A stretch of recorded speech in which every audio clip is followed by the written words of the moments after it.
जय हिंद मित्रों, जियो बुद्धा क्लासेज में आप लोगों का स्वागत है। आज हम कुछ महत्वपूर्ण ऑब्जेक्टिव टाइप क्वेश्चन बताने जा रहे हैं, जो इसको लास्ट तक देखिएगा। यह विभिन्न इससे संबंधित विभिन्न एग्जामों में क्वेश्चन पूछा जाता है, जो ऑप्शनल क्वेश्चन देखते हैं। तो आज जो है कि 50 ऑप्शनल क्वेश्चन पे हम आज डिस्कशन करने जा रहे हैं। देखिए, सबसे फर्स्ट क्वेश्चन जो है, क्षेत्रफल के दृष्टि से दक्षिणी अमेरिका का सबसे बड़ा देश कौन सा है? तो एक में देख रहे हैं, ए में अर्जेंटीना, बी में ब्राज़ील, सी में पेरू, डी में चिली। तो दक्षिणी अमेरिका का सबसे बड़ा जो है क्षेत्रफल के दृष्टिकोण से वह ब्राज़ील है, यानी इसका सही आंसर जो होगा बी होगा।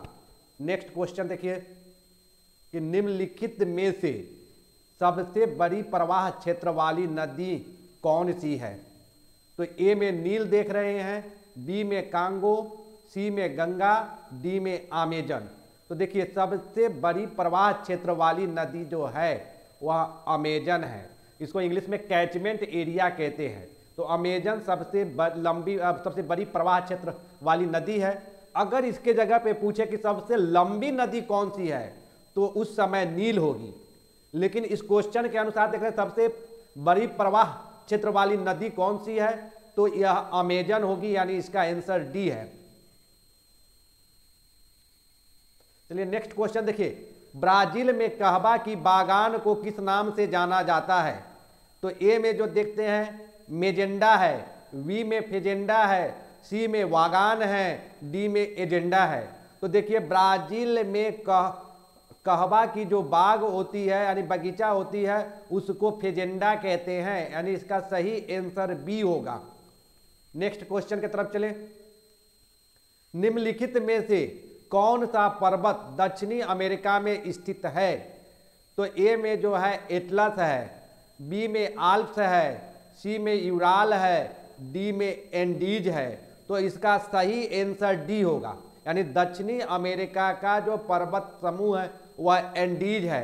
यूराल जो देखते हैं कि वह एशिया और यूरोप के मध्य है।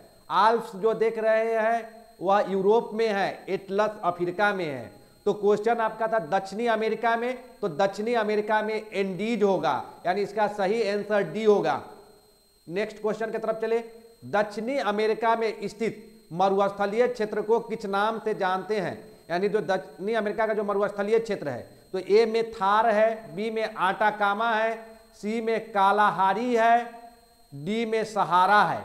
तो दक्षिणी अमेरिका में जो मरुस्थलीय क्षेत्र है उसको आटाकामा नाम से जानते हैं, उसकी नाम जो है आटाकामा है। तो इसका सही आंसर बी होगा। थार जो देखते हैं कि भारत और पाकिस्तान में है, यानी इसको कह सकते हैं कि एशिया का मरुस्थल है। कालाहारी जो देखते हैं और सहारा, तो यह दोनों जो अफ्रीकन मरुस्थल है। तो दक्षिणी अमेरिका में आटाकामा होगा, तो इसका सही आंसर बी। नेक्स्ट क्वेश्चन की तरफ चलते हैं। देखिए, दक्षिणी ब्राजील तट पर स्थित शीतोष्ण घास के मैदान को किस नाम से जानते हैं? यानी शीतोष्ण घास जो होती है, ए में जो है अल्फा लाफा, बी में कैक्टस, सी में स्टेपी, डी में नागफनी। तो ब्राजील के तट पर जो शीतोष्ण घास का मैदान है दक्षिणी तट पे, वह उसको कहते हैं अल्फा लाफा, जो बहुत ही पौष्टिक आहार वाली घास होती है, जिसके कारण देखिएगा कि वहां पे जो है कि मवेशी पालन बहुत ही बड़े बड़े वहां जो है कि फार्म हाउस मिलेगी, जिसमें मवेशी पालन यानी गोपालन की जाती है। और वहां जो गोपालन होती है उसका मुख्य उद्देश्य होता है बीफ के लिए, यानी जो होता है दूध पनीर ये सब देखते हैं, उसके उद्देश्य से नहीं है, यानी वह मीट, यानी जिसको गाय को मीट को बीफ कहते हैं। तो ब्राजील के तट पे आपने देखा जो अल्फा लाफा जो घास उगती है, वहां का देख लिए कि वह जो होगा सही आंसर जो है ए होगा इसका। चलिए अगले क्वेश्चन देखिए, निम्न में से रबर की जन्मभूमि कौन सा है? यानी रबर का जो प्रारंभिक जो देखते हैं कि जन्मभूमि जहां से उसकी उत्पत्ति हुई है कौन सी है? तो ए में जो है थाईलैंड, बी में कंबोडिया, सी में इंडोनेशिया, डी में ब्राजील। तो देखिए, रबर की जन्मभूमि जो है ब्राजील है, इसका सही आंसर डी होगा। लेकिन वर्तमान में देख रहे हैं कि सबसे दुनिया में सबसे अधिक प्राकृतिक रबर का उत्पादन थाईलैंड करती है। अगले क्वेश्चन की तरफ चले। देखिए क्षेत्रफल के दृष्टि से विश्व का दूसरा सबसे बड़ा महादेश कौन सा है? यानी कि ए में देखते हैं एशिया, बी में अफ्रीका, सी में उत्तरी अमेरिका, डी में यूरोप। तो देखिए क्षेत्रफल के दृष्टिकोण से दूसरा सबसे जो महादेश है वह अफ्रीका है। तो इसका सही आंसर बी होगा। क्षेत्रफल के दृष्टिकोण से जो देखते हैं सबसे बड़ा महादेश कौन सा है, तो एशिया है। दूसरी पूछी गई है तो अफ्रीका है, तो इसका सही आंसर जो होगा बी होगा। और यह जनसंख्या के दृष्टिकोण से भी दूसरी बड़ी महादेश है। चलिए नेक्स्ट क्वेश्चन की तरफ चलते हैं। कांगो नदी का संबंध किस महादेश से है? यानी कांगो का प्रवाह क्षेत्र जो है किस महादेश में है? तो ए में जो है अफ्रीका, बी में यूरोप, सी में उत्तरी अमेरिका, डी में एशिया। तो देखिए कांगो नदी बेसिन जो है अफ्रीका महादेश में है। तो इसका सही आंसर ए होगा। यानी अफ्रीका महादेश के इक्वेटोरियल रीजन यानी भूमध्य रेखीय क्षेत्र से प्रवाहित होने वाली यह नदी है। तो कांगो नदी को आपने देखा कि कहां, तो अफ्रीका में, यानी सही आंसर ए होगा। नेक्स्ट क्वेश्चन देखिए, अफ्रीका महादेश के उत्तरी छोर पर किस प्रकार की जलवायु पाई जाती है? यानी अफ्रीका महादेश के, तो ए में जो है भूमध्य रेखीय, बी में जो है उष्ण आर्द्र जलवायु, सी में जो है शीतोष्ण जलवायु, डी में भूमध्य सागरीय जलवायु। तो अफ्रीका महादेश के उत्तरी छोर पे जो देखते हैं वहां की जलवायु जो है भूमध्य सागरीय जलवायु है। यानी इसका सही आंसर डी होगा। अब देखिए मानव की उत्पत्ति कहां हुआ? यानी कि जो मानव शास्त्रियों के द्वारा जो अभी तक आकलन हुई है उसके आधार पर मानव की उत्पत्ति कहां हुई है? तो ए में अफ्रीका है, बी में उत्तरी अमेरिका है, सी में दक्षिणी अमेरिका है, डी में ऑस्ट्रेलिया है। तो मानव शास्त्रियों के अनुसार अभी तक जो आई है उसमें सबसे अधिक जोर दी जाती है कि मानव की उत्पत्ति जो है अफ्रीका महादेश में हुई है। यानी इसका सही आंसर ए। अगले क्वेश्चन की तरफ देखिए।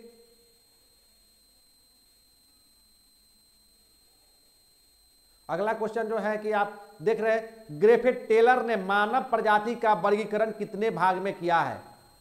तो यानी ग्रिफिथ टेलर जो है मानव प्रजाति के वर्गीकरण, तो ए में जो देखते हैं कि 6 है, बी में 7 है, सी में 9 है, डी में 10 है। तो ग्रिफिथ टेलर के अनुसार मानव प्रजातियों का वर्गीकरण जो किया गया है वह 7 वर्गों में किया गया है। यानी इसका सही आंसर बी होगा। चलिए नेक्स्ट क्वेश्चन देखिए, जनसंख्या के दृष्टि से विश्व का सबसे बड़ा देश कौन सा है? ए में भारत, बी में चीन, सी में जापान, डी में संयुक्त राज्य अमेरिका। तो देखिए जनसंख्या के दृष्टिकोण से विश्व का सबसे बड़ा देश जो है वह चीन है। तो इसका सही आंसर बी होगा। दूसरा बड़ा देखते हैं तो भारत है, तीसरा संयुक्त राज्य अमेरिका है। तो यह क्वेश्चन के अनुसार सबसे बड़ा पूछा गया है, तो इसका आंसर जो होगा कि बी होगा, यानी चीन। अगला क्वेश्चन देखिए, महान हिमयुग का संबंध किस काल से है? ए में जो है प्लीस्टोसीन है, बी में ओलिगोसीन है, सी में होलोसीन है, डी में इयोसीन है।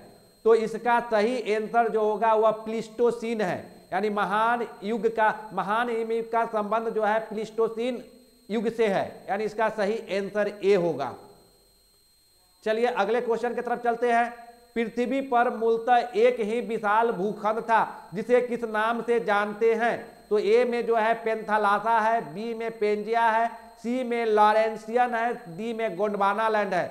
तो देखिए पूरे विश्व में जब पूरे स्थल भाग एक साथ जुड़ा हुआ था तो उसको पेंजिया के नाम से संबोधित किया जाता था। तो इसका सही आंसर बी होगा। यानी पूरे स्थल खंड जब जुड़ा हुआ था तो उसको पेंजिया कहते थे, और उसके चारों तरफ जो जलीय क्षेत्र था उसको पेंथालासा कहते हैं। पेंजिया के विभाजन के बाद ही लॉरेंसियन और गोंडवाना लैंड की ओरिजिन हुई है।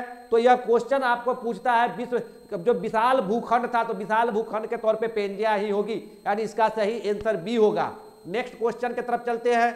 बॉक्साइट अयस्क है, यानी बॉक्साइट का अयस्क कौन सा देख रहे हैं? तो सीसा का, एल्युमिनियम का, जस्ता का, तांबा का।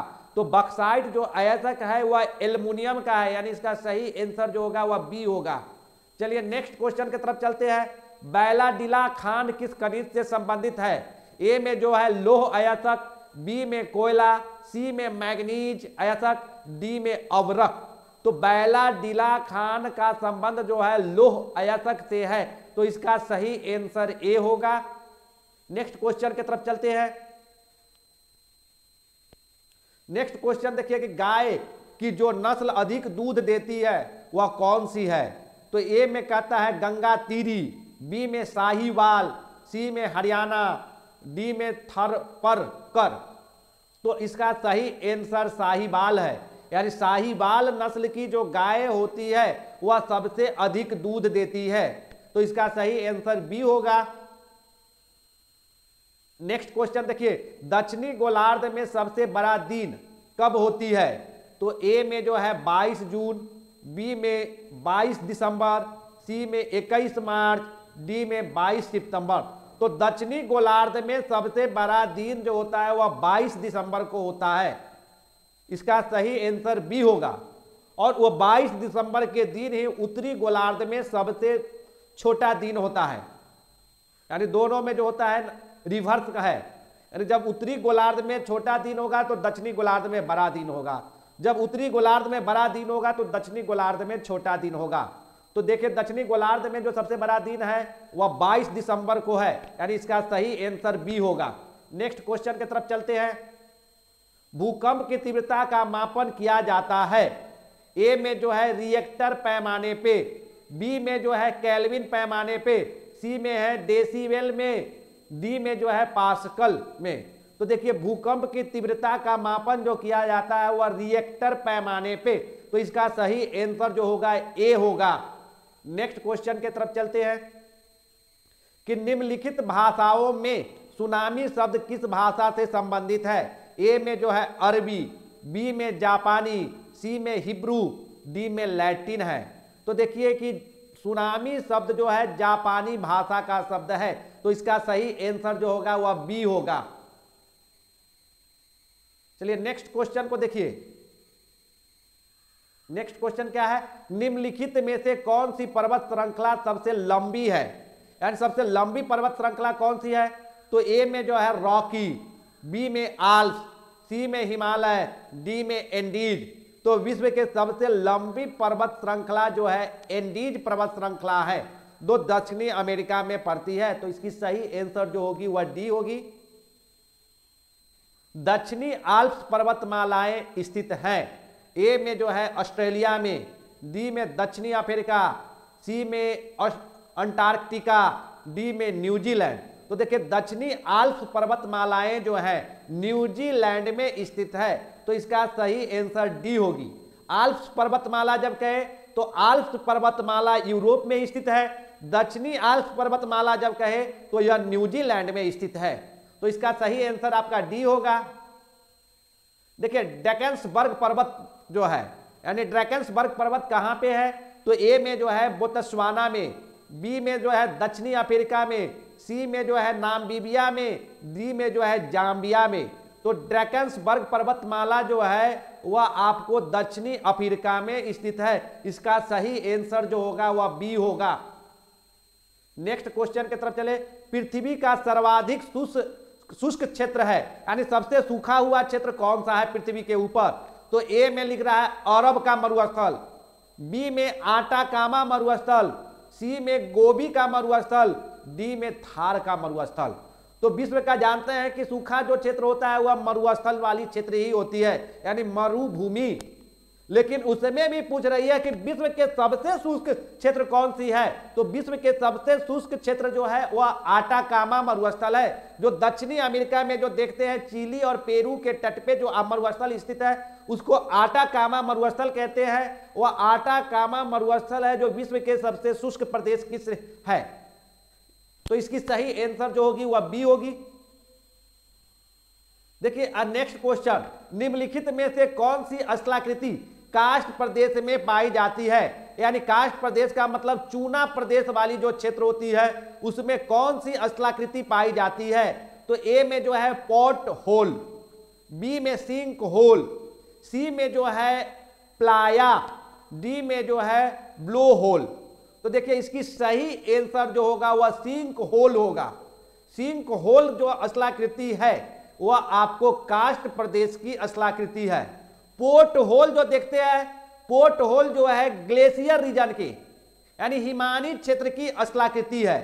प्लाया जो देखते हैं वह मरुस्थलीय क्षेत्र के यानी रेगिस्तानी क्षेत्र की स्थलाकृति है। तो आपने देखा सिंक होल क्या है, सिंक होल कास्ट प्रदेश की स्थलाकृति है। तो इसका सही आंसर जो होगा कि वह बी होगा। नेक्स्ट क्वेश्चन की तरफ चले कि सारगेसो समुद्र की विशिष्टता है, यानी सारगेसो समुद्र की विशिष्टता क्या है। तो ए में ठंडी, अति ठंडी पानी, बी में जो है अत्यधिक लवणीय पानी, सी में जो है अति गर्म पानी, डी में जो है विशिष्ट समुद्री वनस्पति। तो सारगेसो समुद्र की जो नेचर है, विशिष्टता है, वह विशिष्ट समुद्री वनस्पति का है, यानी वहां सारगेसो नाम की वनस्पति पाई जाती है जो उत्तरी अटलांटिक महासागर में स्थित है। तो आपने देखा इसका सही आंसर जो होगा वह डी होगा। नेक्स्ट क्वेश्चन की तरफ चलिए। निम्नलिखित में से कौन संसार की सबसे बड़ी पोतवाहक नहर है, यानी जो देखते हैं समुद्री जहाज के जाने वाली जो सबसे बड़ी नहर कौन सी है। तो ए में जो है कील नहर, बी में जो है सू नहर, सी में जो है पनामा नहर, डी में जो है स्वेज नहर। तो इसकी सही आंसर जो होगा कि वह स्वेज नहर है। विश्व की सबसे बड़ी जो पोतवाहक नहर है वह स्वेज नहर है। तो इसका सही आंसर जो होगा कि वह डी होगी, यानी सबसे अधिक नौ संचालन जो होती है स्वेज नहर से ही होती है। जो स्वेज नहर को देखते हैं कि यह लाल सागर और भूमध्य सागर को जोड़ने का कार्य करती है। तो इसका सही आंसर डी होगा। चलिए देखिए अगला, कील नहर किन क्षेत्र को जोड़ती है, यानी कील नहर जो देखते हैं वह किन क्षेत्र को जोड़ती है।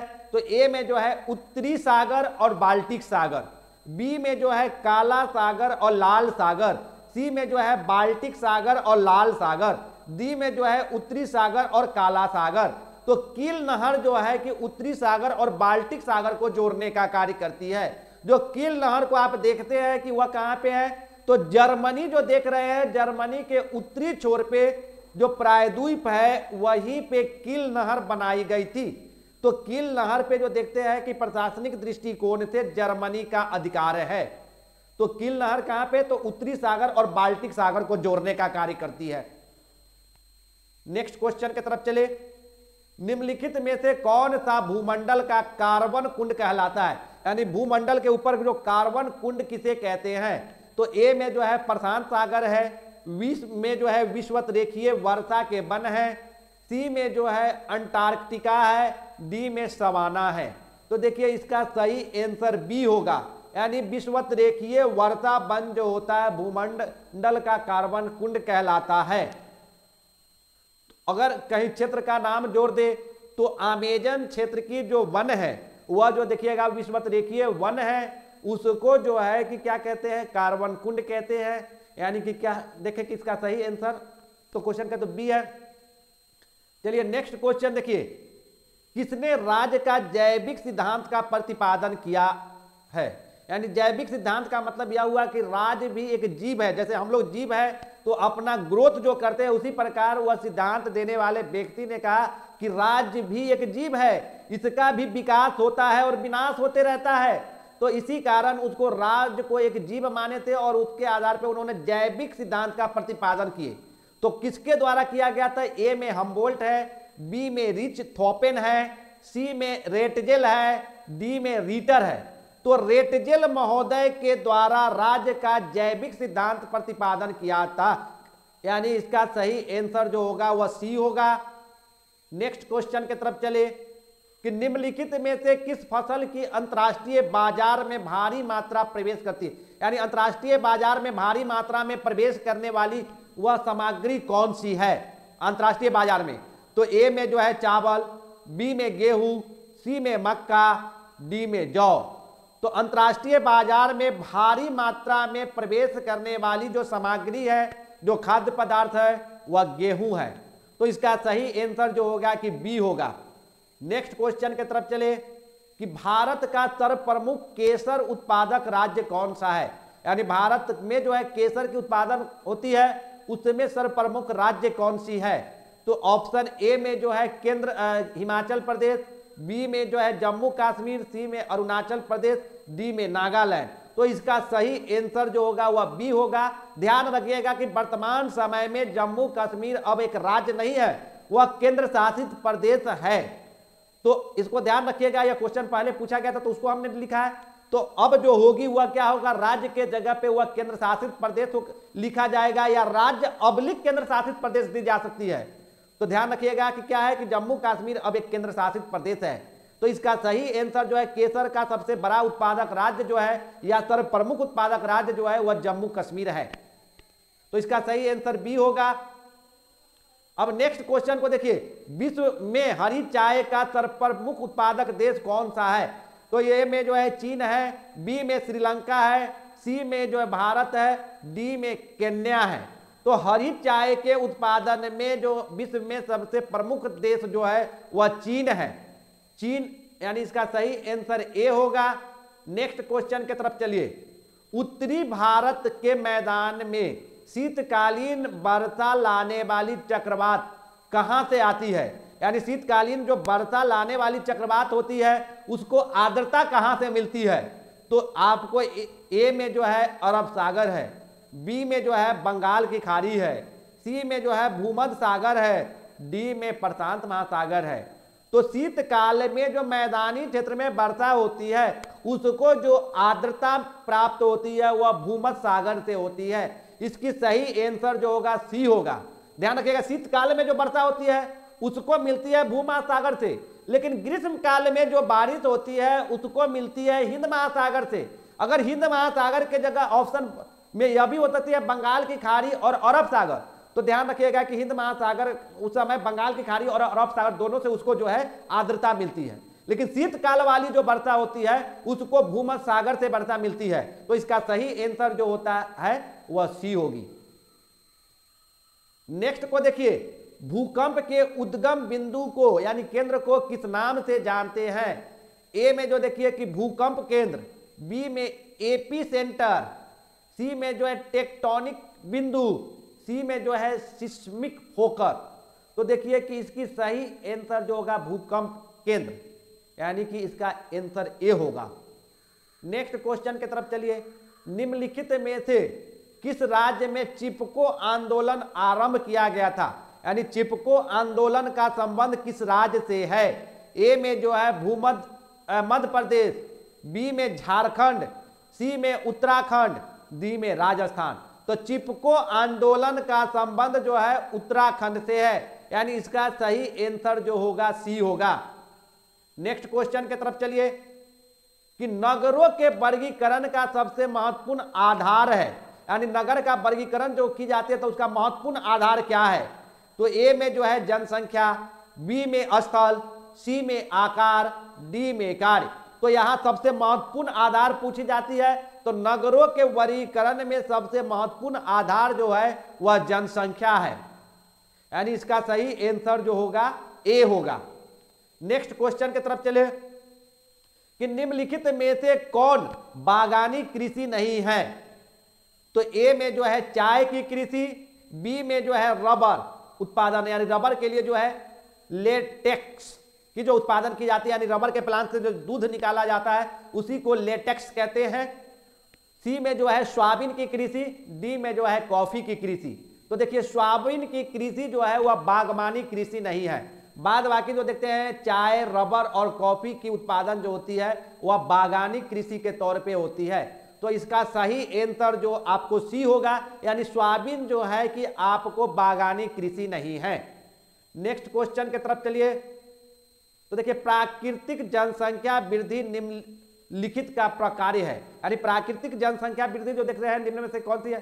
तो जन्म दर, मृत्यु दर, सी में जो देखते हैं जन्म क्षमता तथा मृत्यु दर, डी में जो है प्रवसन यानी प्रवजन, यानी एक जगह से दूसरे जगह जो माइग्रेट करता है। तो इसका सही आंसर होगा जो प्राकृतिक यानी नेचुरल जो है ग्रोथ रेट होती है वह जन्म दर और मृत्यु दर के बीच की जो अंतर होती है वही नेचुरल ग्रोथ रेट होता है, यानी प्राकृतिक जनसंख्या वृद्धि होती है। तो इसका सही आंसर जो होगा वह सी होगा, यानी जन्म दर और मृत्यु दर के बीच का जो अंतर होगा वही प्राकृतिक जनसंख्या वृद्धि कहलाती है।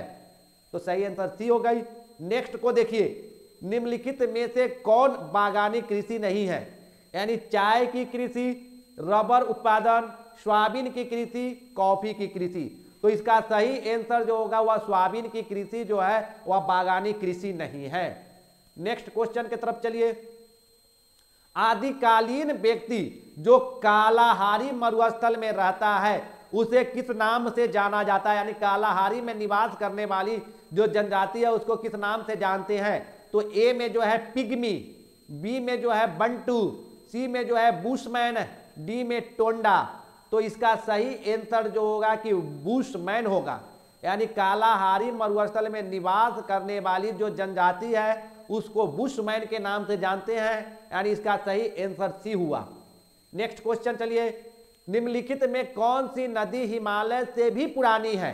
यानी इसका मतलब हुआ कि हिमालय के ओरिजिन से पहले से भी वहां उस क्षेत्र से नदी प्रवाहित हो रही थी, वही नदी जो होगा हिमालय से पुरानी नदी होगी, जिस नदी को एंटीसीडेंट रिवर भी कहते हैं, यानी पूर्ववर्ती नदी। तो इसमें देखिए कि ऑप्शन ए में जो है सतलज नदी है, बी में गंगा नदी है, सी में व्यास नदी है, डी में रावी नदी है। तो सही इसका आंसर सतलज नदी होगी। यानी सतलज नदी जो है कि हिमालय पर्वत के ओरिजिन से भी पुरानी नदी है, इसके कारण इसको पूर्ववर्ती नदी भी कहते हैं। तो इसका सही आंसर जो है कि आपको ए होगा। नेक्स्ट को चलिए, निम्नलिखित में से किसने शस्य संयोजन विधि को सर्वप्रथम सूत्रबद्ध किया था? यानी नेल्सन है, दोई है, रफी उल्लाह है, वीवर है। तो देखिए सबसे पहले शस्य संयोजन विधि को जो सूत्रबद्ध करने का कार्य जो है कि दोई महोदय के द्वारा किया गया था। इसका सही आंसर बी होगा। नेक्स्ट क्वेश्चन देखिए, रीमलैंड सिद्धांत का प्रतिपादन का किसने किया था? यानी ऑप्शन ए में जो है मैकेंडर, बी में स्पाइकमैन, सी में जो है मॉन्कहाउस, डी में जो है हॉटसोन। तो इसका सही आंसर जो होगा बी होगा। यानी स्पाइकमैन महोदय ने रीमलैंड सिद्धांत का प्रतिपादन किया था। यानी रीमलैंड का मतलब है कि समुद्र के किनारे वाले जो क्षेत्र होता है उसको स्पाइक महोदय ने रीमलैंड के नाम से संबोधित किया था। यानी इसका सही आंसर बी है। नेक्स्ट देखिए कि नदी का बेसिन है, यानी नदी बेसिन जो क्षेत्र होता है उसको किससे जानते हैं? तो लघु प्रदेश से, बृहद प्रदेश से, पहाड़ी प्रदेश से, पिछड़ा प्रदेश से। तो नदी बेसिन क्षेत्र जो होती है उसको बृहद प्रदेश के तौर पे संबोधित की जाती है। कि नदी बेसिन का मतलब है कि मुख्य नदी की अपेक्षा उसकी सहायक नदी जहां से भी जहां तक के जल अपने अंदर लाती है वो पूरे एरिया जो होता है नदी बेसिन के तौर पे चिन्हित की जाती है, जिसके कारण उसको बृहद प्रदेश की श्रेणी में रखा गया है नदी बेसिन को। यानी इसकी सही आंसर होगा। नेक्स्ट क्वेश्चन को देखिए कि प्रादेशिक नियोजन का उद्देश्य होता है। यानी प्रादेशिक नियोजन का उद्देश्य क्या है? कृषि का विकास, संतुलित विकास, भारी औद्योगिक का विकास, लघु उद्योग का विकास। तो प्रादेशिक नियोजन का उद्देश्य होता है संतुलित विकास, यानी सस्टेनेबल डेवलपमेंट। इसका सही आंसर जो होगा कि वह बी होगा, यानी संतुलित विकास। नेक्स्ट क्वेश्चन की तरफ चलिए, निम्नांकित शहरों में से कौन सा शहर तापी नदी के मुहाने पे स्थित है? यानी तापी नदी जो देख रहे हैं उसके मुहाने पे कौन है, किस शहर है? तो ए में देखिए कि अंकलेश्वर, बी में जो है अहमदाबाद, सी में जो है बड़ोदरा, डी में जो है सूरत। तो देखिए कि तापी नदी के मुहाने पर जो है कि सूरत शहर बसी हुई है। इसका सही आंसर जो होगा वह डी होगा। नेक्स्ट क्वेश्चन की तरफ चलिए, वर्तमान भूत की कुंजी है, यह कथन किसने कहा है? तो ए में जो है जीके गिलबर्ट, बी में जो है WH डेविस, सी में जो है जेम्स हट्टन, डी में जो है वाल्टर पेंट। तो वर्तमान भूत की कुंजी है यह जेम्स हट्टन के द्वारा कहा गया है। तो इसका सही आंसर जो होगा कि वह सी होगा। नेक्स्ट क्वेश्चन देखिए, हिमालय का ज्यादा चौड़ा, हिमालय के जो सबसे चौड़ी हिस्सा जो है वह किस क्षेत्र में, यानी सबसे चौड़ी पार्ट जो है किस क्षेत्र में है? तो ए में जो है हिमाचल प्रदेश में, बी में जो है जम्मू कश्मीर में, सी में जो है अरुणाचल प्रदेश में, डी में जो है सांगालैंड में, ऐसी यानी नागालैंड होगा, गलती से जो है वो सांगालैंड हो गई है नागालैंड। तो इसका सही आंसर जो होगा वह जम्मू कश्मीर होगी। यानी हिमालय पर्वत की सबसे चौड़ा पार्ट जो देखते हैं वह जम्मू कश्मीर में है। तो आपने देखा कि इसका सही आंसर बी होगा। मित्रों, अगर मेरा वीडियो आप लोगों को अच्छा लगा हो तो इसको लाइक कीजिए, कमेंट कीजिए, अगर फर्स्ट टाइम है तो इसको सब्सक्राइब कीजिए और अपने मित्रों में इसका जो लिंक शेयर कीजिए। थैंक यू मित्रों।